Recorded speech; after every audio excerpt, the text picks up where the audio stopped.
Hey kiddos, it's Mrs. Chapel. Welcome back. I'm so glad that you dropped back in again today. It's Friday and we're headed into the weekend, so I thought I would leave you with a fun project that you could work on that kind of goes along with our flowers and the gardening unit that we've been doing as a part of Jack and the Beanstalk. I'm going to give you directions on what to do. You need at least 3 coffee filters for this project.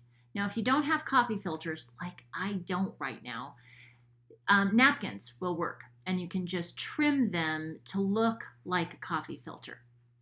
Here's what else you need. You need some water-based markers. I'm talking about like the Crayola kind markers. What you want to be able to do is dip them in the water and then have the colors run. So here are the directions. Take a look at the project as I talk to you about the directions.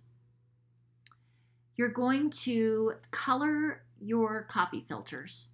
And once you've got the whole thing completely colored with nice bright colors, dip the coffee filters into water. Let the colors run all over the place, but don't completely just soak them because all the colors will run out.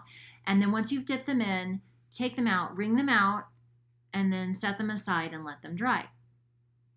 Next, what you're going to do is you're going to use the coffee filters to make different layers of petals.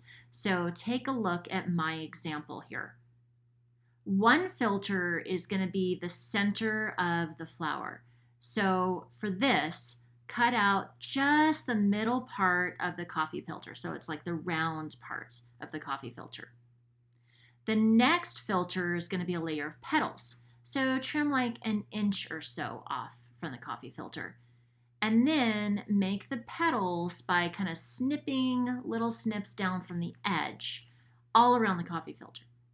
Then the last one is going to be your final layer of petals.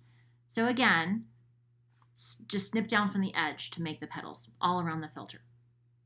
After all your petals are cut, then you're going to layer the coffee filter the way that you see it in mine. Now, you also need to make some other pieces. You need to make a stem and some soil, some leaves, sun, maybe some water. You could make those things out of construction paper, or you could color bits of white paper, something like that. If you want to make roots, you could cut out a little piece of coffee filter and then just kind of cut strips to make the roots, glue them under the stem. And then you're going to put your whole thing together. Now you can label the parts, or you could turn it into a Happy Mother's Day card. Think about that. I hope you have a lot of fun making this flower craft project.